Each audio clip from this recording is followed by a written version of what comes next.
All right, Broadcast Nation, today we're going to be checking the clearance on our rod bearings. So first thing we need to do here is come over here to our crank. This now has been recently balanced and polished, so this thing is good to go. But we need to check our main journals, we need to check our rod journal size. So what we do is we come in here with these mics. It's kind of a pain in the ass to do single-handed. Come here like this to get the proper clearance. It's about right there. You guys can read that. It's our figure. Honestly, it doesn't matter if you need to read it or not, because all we need to do is we need to use it to zero out our dial bore gauge. So what we do is take your micrometer here and we use it to check the clearance or set the dial bore gauge to 0, which is about right there. We do that. We're going to come over here, if you guys can see, and we'll use it to check our bearing clearance. Now over here, according to this gauge, if you guys can see,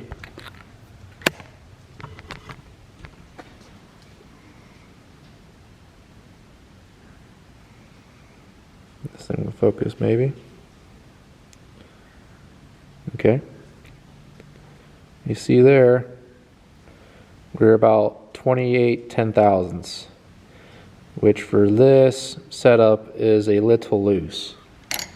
Now that is a set of standard bearings in there. I went ahead, torqued everything per the spec. So what we need to do is we have some 1/10,000th under rod bearings here. So we are going to go ahead and crack these loose.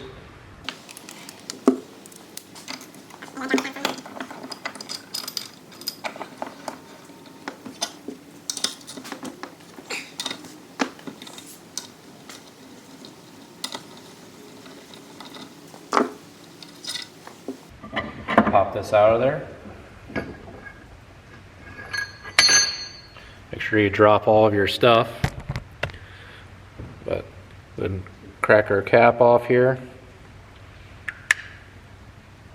Just like that. Take our standard bearing out. So you can tell a difference because of the markings. I don't know if you can see that or not. This number here says STD standard. It's not a venereal. Stands for standard size. So we'll come over here. Both of these say it.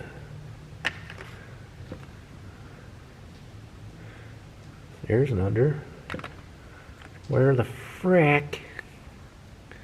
There, perfect. Okay. Here's an under bearing. You'll see it says 001. That means it's undersized. So you'll go ahead and pop that in our cap. Now on these LS's, there's a chamfer side to these rods. I don't know if you guys can see it. See, it's kind of chamfered here. The other side's flat. We'll make sure these are pointed to the same side. Go ahead and chuck this up in our vise.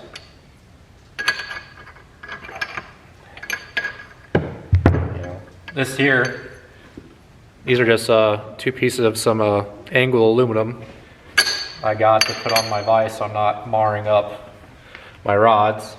So I'm sure they make, or I know they make actual aluminum jaws for this thing, but this works just fine. This flops around a little bit, but what we're doing, it's okay. So go ahead, make sure we got our threads lubed and under the head of these bolts. Do that for both. Now this is the fluid or the lube that Molnar provided.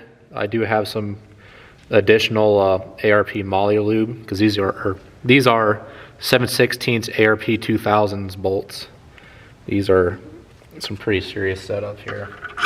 Your standard just a 3/8 bolt, but this is 7/16 ARP 2000, so should be able to hold up a good amount of power for us.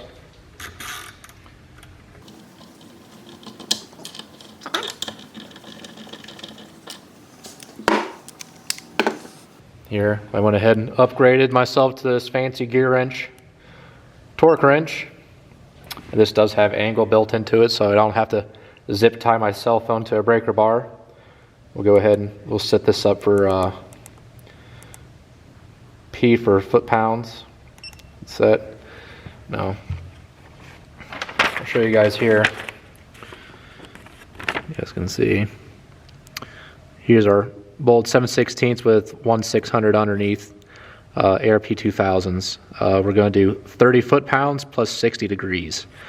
They did give us a recommended rod stretch, or not rod stretch, but bolt stretch. But we don't have a bolt stretch gauge, so we're going to pretend this doesn't exist.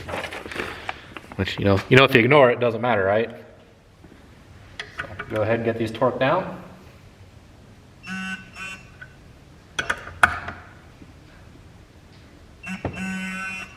Okay, we're down to 30 foot-pounds.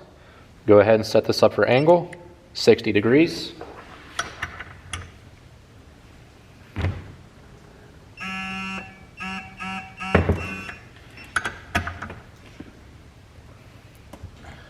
We'll raise that up a little bit.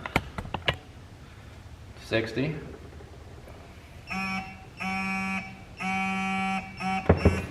Okay, there we are.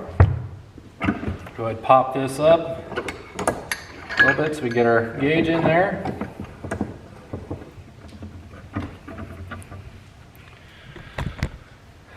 I'll try to find a way for you guys to see this, but that is about perfect. Right there, about 20 10,000ths. Bring this up to you guys.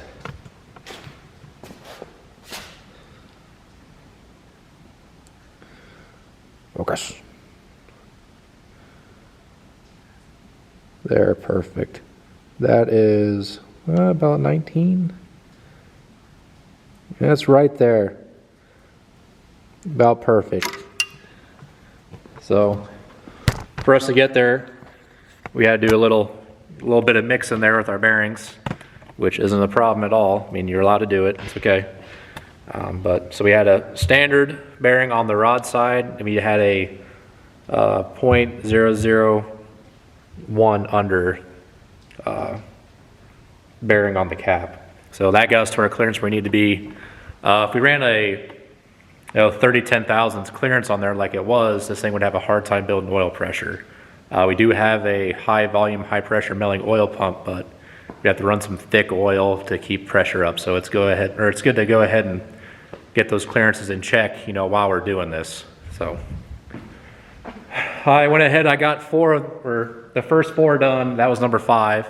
So we got about 3 more to do, and then we can kind of go together with this engine.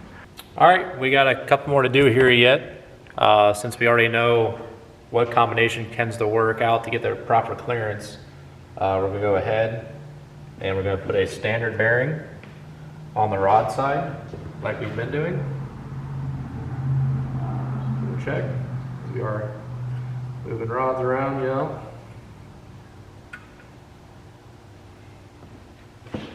We're make sure we grab an under bearing.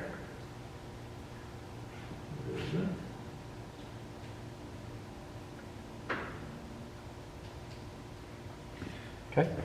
Our under bearing. Go ahead and, when you're putting these in these caps, see it's got a tang here on this bearing. There's a recess for it here in the cap. Go ahead and line those guys up.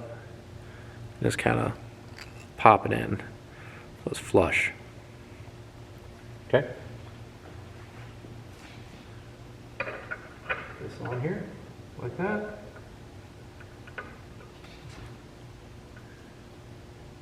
Maybe. Should just kind of sink in like that just fine.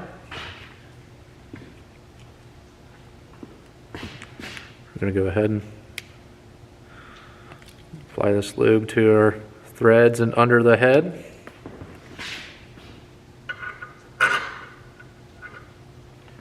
Repeat the process, obviously.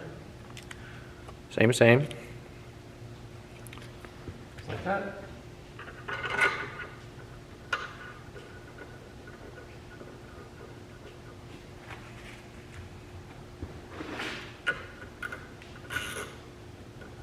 Make sure to remember what way to turn your frickin' ratchet. Always helps. Now when torquing these down, I do like to sink the rod down into the vise a little bit, so we got a little bigger of a bite, so it's not, you know, twisting on our brand new set of rods. Which we're gonna bend some rods, I like to do when we're going down the track, not in a vise before we put the damn thing together. So, same thing here. See if I can get you guys set up a little bit closer. Turn this on. Get our unit set to foot-pounds. Let's see if I can do this stuff one-handed. We hit set, 30 foot-pounds, ink, clear. Next one. Pink. Perfect. Go ahead and change your mode over to angle, hit set, 60 degrees. We're at 0, so we're just gonna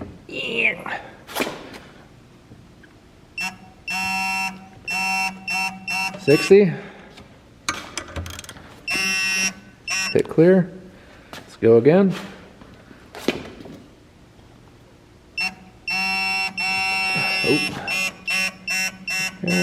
Right there. We're good. All right.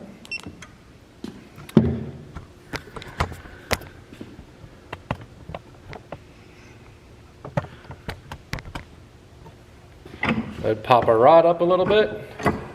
So we get our gauge in here.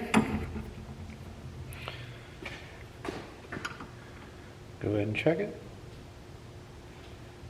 And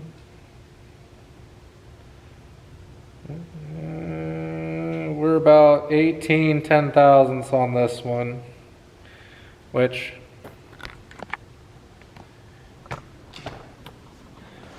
we like to be. Let me see if I can get this focus up a little bit. Focus. Okay, and about 19. Looks like 18 in real life, but that's just a smidgen bit tighter than we want it to be. But that's what we're gonna have to roll with. There's no way to be able to change, you know, 1/10 of a 10,000ths. I mean, it's like, we think about like how thick, it's like the half the thickness of a human hair. So I mean, it's very thin. So I think we're gonna be okay with that. So looking all right for the most part. A lot better than we were. You know, 30 10,000ths is way too loose. So go ahead and break these loose so we can actually put the darn thing on the rod or on the crank. We go ahead and put together with the angle.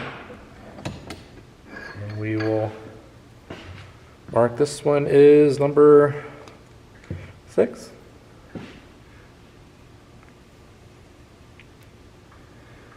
don't know if you guys have seen these Milwaukee Inksol Sharpies. Well, they're like Sharpies, but they're 10,000 times better.